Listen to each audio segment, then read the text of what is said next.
ketika seseorang ingin membersihkan dirinya dari selain Allah, maka yang harus dilakukan di awal kali adalah uzlah.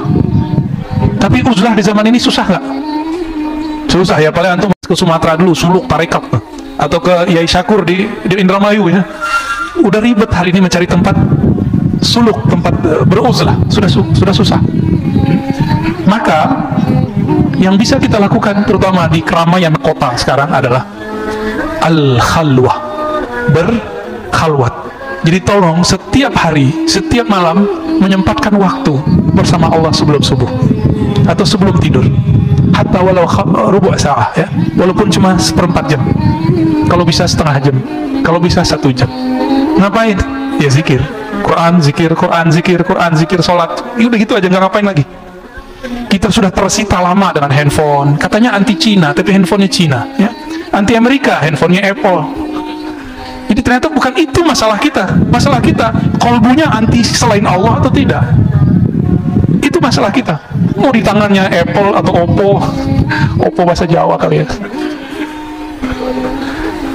Tapi hati-hati teman-teman, ketika orang berkhalwat dan beruzlah. Jadi saya nggak mau gaul lah sama orang, itu namanya beruzlah juga. Ada orang beruzlah tapi dia merasakan orang itu jahat, saya baik, saya harus menjauh darinya.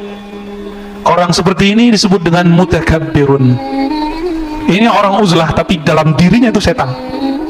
Setan uzlah, jadinya begitu. Semakin nambah ilmu di dalam dirinya, yang bertambah sombongnya, bertambah zikirnya, bertambah sombongnya. Maka nanti dia akan ngomong orang, ente zikirnya berapa, gua zikir berapa, saktian mana kita, nanti ngomongin gitu Bang. Adu ma'rifat kita. Emang ma'rifat apa sih? Kok bisa diadu-adu? Ma'rifat nggak bisa diadu Pak. Yang bisa diadu nih, ini bisa diadu nih, yang isi otak bisa diadu, yakin bisa diadu, ma'rifat nggak bisa diadu, karena langsung ma'rifat itu yang disebut al-haq. Jadi kalau antum baca Al-Quran, al-haqqu min rabbika fala takunanna minal mumtarin, al-haq dari Allah itu ma'rifat, artinya pengetahuan yang pasti itu hanya dari Allah, maka jangan pernah ragu.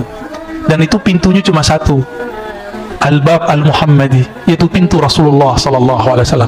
Maka yang tidak melewati jalur kenabian tidak akan sampai kepada al-ma'rifah. Ma'rifatnya semu, saktinya semu, alimnya semu. Alim di sini kena stroke habis Pak, bener kan? Antum mau banggain hafalan, kena stroke habis, nggak bisa ngapa-ngapain, nggak bisa banggain ini. Banggainnya harus ilmunya ilmu kolbu. Maka dalam Al-Quran selalu kalimatnya lahum qulubu ya'qiluna biha, mereka punya hati yang mereka berakal dengan si kolbu. Jadi jangan hanya berakal dengan ini, dengan kecerdasan intelektual. Kita harus berpikir, berakal, sumbernya, resource-nya adalah kolbu ya. Kalau saya mau pakai akal-akalan Pak, saya mungkin debat tiap hari ya. Tapi apa untungnya debat? Kalau kita menang emang orang ikut kita? Kan nggak bakal ya. Orang kalau kalah debat, egonya yang main, gengsi gitu. Itu yang terjadi, nauzubillah min dzalik. Jadi kita pun kalau menghindari satu komunitas, bukan karena komunitas itu kita anggap akan menyakiti atau akan merusak diri, tapi kita mengatakan, jika aku masuk satu komunitas ini, mungkin akulah penyebab mereka rusak. Ini baru orang mutawadhi, baru uzlahnya benar. Jadi uzlah zaman now adalah tidak masuk ke dalam komunitas yang membuat kita terpapar dunia, membuat kita melenceng dari akhirat, melenceng dari Allah SWT. Nah, ketika kita menjauhi komunitas begitu, bukan kita menuduh mereka, tapi kita menuduh diri sendiri. Kalau aku ada di sana, mungkin akulah penyebab mereka cinta dunia. Ini bedanya ya. Maka hati-hati, ini banyak setan itu bisa masuk Pak ke dalam diri para pengamal tarekat, bisa masuk kepada dokter, profesor, bisa masuk ke ustadz, bisa masuk ke siapa aja. Kalau nggak begitu, mana mungkin Sayyidina Adam bisa tertipu? Nabi Adam, Nabi kita, kakek kita semua. Maka ini keturunan Nabi semua kan? Cuma Nabi Adam, bukan Nabi Muhammad. Karena kita semua ini keturunan Nabi Adam, kesalahan itu akan berulang. Syaitan itu selalu berbicara pelan. Syaitan itu selalu berbicara tulus. Dia jual ketulusan dan dia jual keilmuan. Maka syaitan akan menjual keyakinan, karena dia pernah mengalami ujian keyakinan ribuan tahun beribadah di langit dan di bumi, sehingga Allah angkat dia setara dengan malaikat. Fasjudu li Adama, ujiannya diuji sujud ke Adam, dia nggak mau. Kenapa?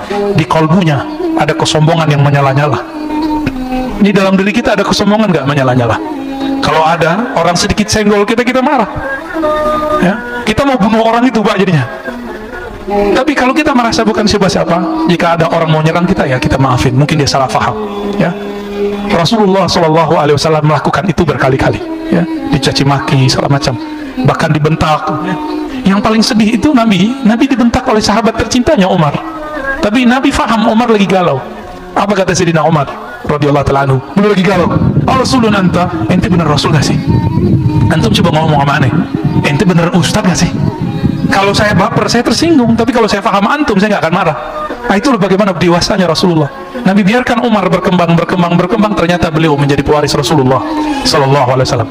Jadi kadang-kadang orang-orang yang benci sama kita hari ini, yang marah sama kita hari ini, siapa tahu nanti menjadi orang yang sangat cinta kepada ilmu yang kita kembangkan. Amin ya rabbal alamin.